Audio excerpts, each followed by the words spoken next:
Hello everyone, আসসালামু আলাইকুম। আমি তানভীর, আপনারা দেখছেন তানভীর টেকনোলজি।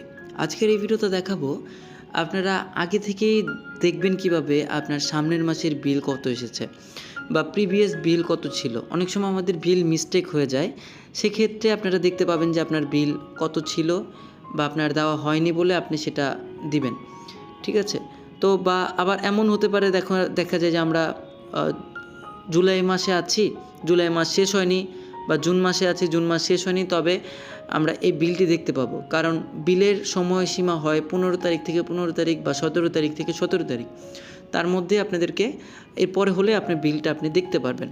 তো বিকাশের মাধ্যমে এই বিলটা আমরা কিভাবে দেখব সেটা আজকের ভিডিওতে দেখাবো। তার আগে বলে নিই, আপনি যদি আমার চ্যানেলে এখনও নতুন হয়ে থাকেন তাহলে অবশ্যই সাবস্ক্রাইব করুন আর পাশে থাকা ঘন্টাটিকে বাজিয়ে দিন যাতে নতুন ভিডিও মিস না হয়। তো সর্বপ্রথম আপনাদেরকে বিকাশ অ্যাপে আসতে হবে। বিকাশ অ্যাপে আসার পর এখানে দেখতে পাবো যে পে বিল নামে অপশন আছে। এই পে বিল নামে অপশনের মধ্যে আমরা ক্লিক করব। আর অবশ্যই এটা বিদ্যুৎ বিল আমরা দিচ্ছি, অনেকে আবার ভাবতে পারেন অন্য বিল। তো এখানে বিদ্যুৎ লেখা আছে, বিদ্যুতের মধ্যে আমরা ক্লিক করব। বিদ্যুতের মধ্যে ক্লিক করার পর আমরা যেহেতু পোস্টপেড বিল দিব, সেক্ষেত্রে আমরা এখানে পোস্টপেড যে অপশনটি আছে সেই পোস্টপেডের মধ্যে আমাদেরকে ক্লিক করতে হবে। ক্লিক করার পরে এখন আমাদের জুন মাস চলতেছে, জুন 2025। তো আমরা এটা জুলাইয়েরটা বের করব। জুলাই কিন্তু এখনও শেষ হয়নি, আজকে হলো জুলাইয়ের 21 তারিখ। তো আমরা 21 তারিখের মধ্যে আমরা কিন্তু জুলাইয়ের বিলটা দেখে নিতে পারবো। তো আমরা এখানে আমাদের অ্যাকাউন্ট যে নাম্বারটা আছে সেই নাম্বারটা আমরা এখানে বসিয়ে দিব। ওকে, তারপর পরবর্তীর মধ্যে আমরা ক্লিক করে দিব।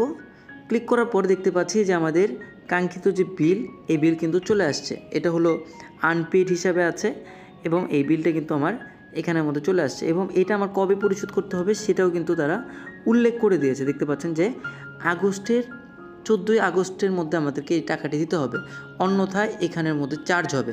হতে পারে আপনার বিলের কাগজের মধ্যে লেখা থাকবে 100 টাকা, হতে পারে 150 টাকা, হতে পারে, ওই অনুযায়ী আপনার একটি জরিমানা দিতে হবে। এরপর আপনি দেখতে পারেন যে আপনার প্রিভিয়াস এই বছরে কত টাকা আপনি বিল দিয়েছেন টোটাল, সেটা যদি আপনারা জানতে চান সেক্ষেত্রে বিকাশের আবার হোম পেজে চলে আসবেন। হোম পেজে চলে আসার পর এখানে বিলের মধ্যে ক্লিক করবেন, পে বিলের মধ্যে ক্লিক করার পর এখানে দেখতে পাচ্ছেন যে পে বিল বিবরণী, এখানের মধ্যে যদি আমরা ক্লিক করি সেক্ষেত্রে আমরা দেখতে পাবো যে আমরা লাস্ট 12 মাসে আমরা কত টাকা বিল দিয়েছি।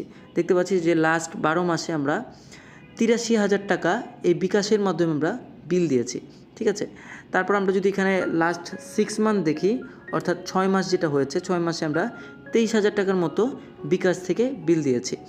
তো এইভাবে করে আপনারা কিন্তু পে বিলের এটাও দেখতে পারবেন। এরপর আপনারা যদি রিসিট টোকেন চান সেক্ষেত্রে এখানে রিসিট এবং টোকেনের মধ্যে ক্লিক করলে এখান থেকে রিসিট এবং টোকেনের বিকাশ থেকে আপনারা দেখে নিতে পারবেন যে কোন